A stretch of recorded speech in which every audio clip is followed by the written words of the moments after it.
अगर आप भी वाटिका लिमिटेड के अलॉटीज है या फिर आपने वाटिका लिमिटेड के खिलाफ कोई केस दायर किया हुआ है तो ये खबर आपके लिए बेहद जरूरी है, क्योंकि वाटिका लिमिटेड को एनसीएलटी में पहुंचा दिया गया है।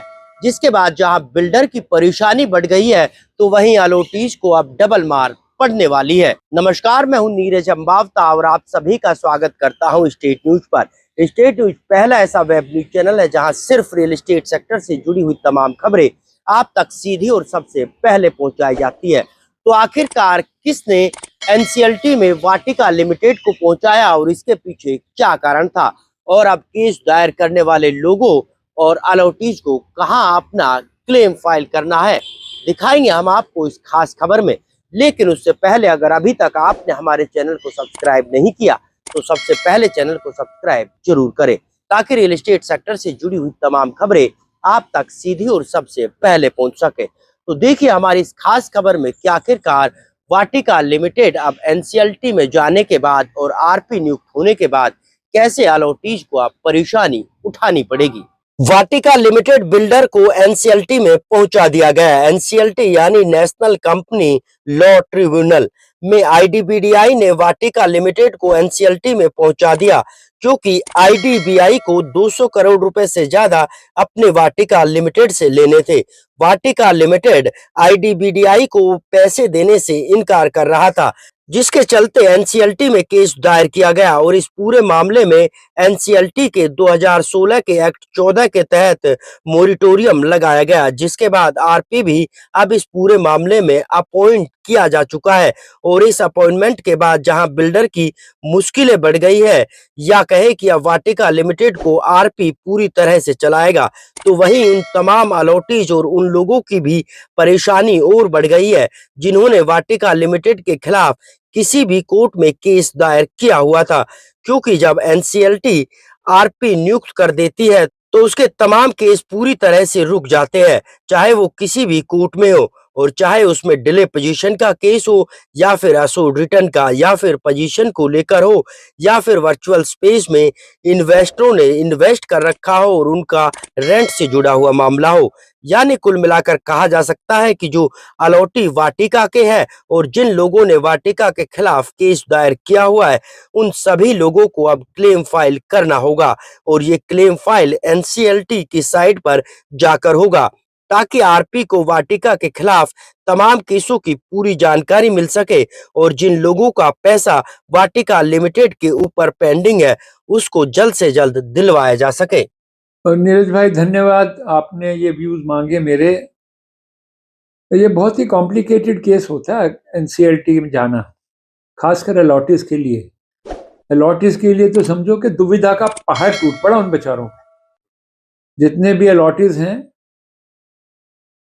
जो जो अपनी पोजीशन मांग रहे हैं, जिनके केस चल रहे हैं, किसी भी कोर्ट में केस चल रहे हो, चाहे वो रेरा में हो, चाहे डिस्ट्रिक्ट कोर्ट में हो, चाहे हाई कोर्ट में हो, चाहे सुप्रीम कोर्ट में हो, एक बार कोई भी क्रेडिटर अगर एनसीएलटी चला जाए और वहां पर रेजोल्यूशन प्रोफेशनल अपॉइंट हो जाए, तो ये समझिए कि अलॉटीज के लिए तो एक दुविधा का पहाड़ शुरू हो गया। अब ये होता क्या, मैं समझाऊंगा। वाटिका के केस को लेके मैं समझाता हूं। आईडीबीआई ने कोई 240 कुछ करोड़ रुपया ब्याज ब्याज मिला के लेना था वाटिका से, जो ऑर्डर में लिखा हुआ।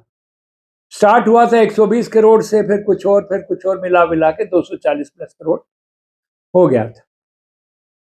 अब आईडीबीआई क्या करे, पैसा लेना है वाटिका से, मांग रहे थे, नहीं मिल रहा था।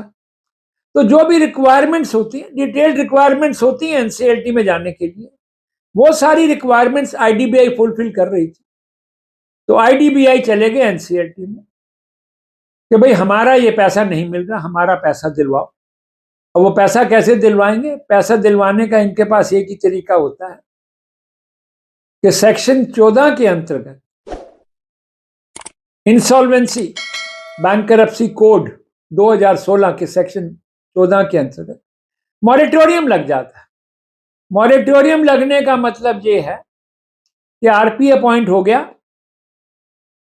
अब आज के बाद जितने भी केस चल रहे हैं वो सारे के सारे रुक जाएंगे किसी भी कोर्ट में, चाहे वो रेरा में हो। अब वाटिका केस में ये सब पे लागू होगा। वाटिका केस में जो केसेस चल रहे हैं उन पे लागू होगा, जो केसेस फाइनलाइज हो चुके हैं और एग्जीक्यूशन के चले गए हैं, और एग्जीक्यूशन में भी आरसी इशू हो गया, उस पर भी लागू होगा। जो वर्चुअल पोजेशन के मैटर्स हैं, अब वर्चुअल पोजेशन के मैटर्स में क्या होता था, आईडीबीआई या उसकी कोई कंपनी जो है वो किराए पे चढ़ाती थी और उसमें से कुछ अपनी कमीशन वगैरह रख के बाकी पैसे जो हैं जो ओनर होता था उसको देती थी। तो उनको भी अब क्लेम डालना पड़ेगा, जाके रेजोल्यूशन प्रोफेशन के बाद जाके लिखना पड़ेगा कि भाई ये मेरी प्रॉपर्टी थी, मुझे इसका रेंट आता था और इतना मुझे मिलता था और अब कृपया करके वो हर महीने रेंट मुझे दिया जाए। तो कंट्रोल जो है पूरा वो आरपी के पास आ जाता। तो इसलिए जितने भी वाटिका के बायर्स हैं जिनको अलॉटमेंट हो गई है, पोजेशन नहीं मिली है, कन्वेंस डीड नहीं मिली है, पोजेशन नहीं मिली है, जो एश्योर्ड रिटर्न में है, उन सब से हाथ जोड़ के निवेदन है कि कृपया करके साइट पे जाइए एनसीएलटी की और अपने अपने क्लेम फाइल करो, और कोई गाइडेंस चाहिए हो तो कृपया करके संपर्क करो। सर दूसरा, एनसीएलटी में जब कोई भी बिल्डर चला जाता है या उसके खिलाफ कोई चला जाता है तो बिल्डर को कितना फायदा कितना नुकसान कैसे होता है? देखो, बिल्डर को तो कोई फायदा होता ही नहीं है नीरज जी, बिल्डर को कोई फायदा होने का मतलब ही नहीं है। बिल्डर के हाथ से सारी पावर्स निकल जाती हैं। ना बिल्डर बैंक ऑपरेट कर सकता है, ना बिल्डर कुछ पैसा ट्रांसफर कर सकता है, ना कुछ डिस्पोज ऑफ कर सकता है। सारी की सारी पावर्स जो हैं वो बिल्डर से खोस ली जाती है। तो क्या कहें कि बिल्डर को एक झटका होता है एनसीएलटी में? झटका तो होता ही है। अगर एक बिल्डर जो है जो सारे अफेयर्स मैनेज कर रहा था, सारी प्रॉपर्टीज को मैनेज कर रहा था, सारे प्रोजेक्ट्स को मैनेज कर रहा था, मैं एग्जैक्ट लाइन पढ़ देता हूं। Moratorium under section 14 of the insolvency and bankruptcy code declare हो गया है। इसके अंतर्गत प्रोहिबिशन हो जाता है for the following: the institution of suits or continuation of pending suits or proceedings against the corporate debtor, including execution of any judgment, decree or order in any court of law, tribunal, arbitration panel or other authority.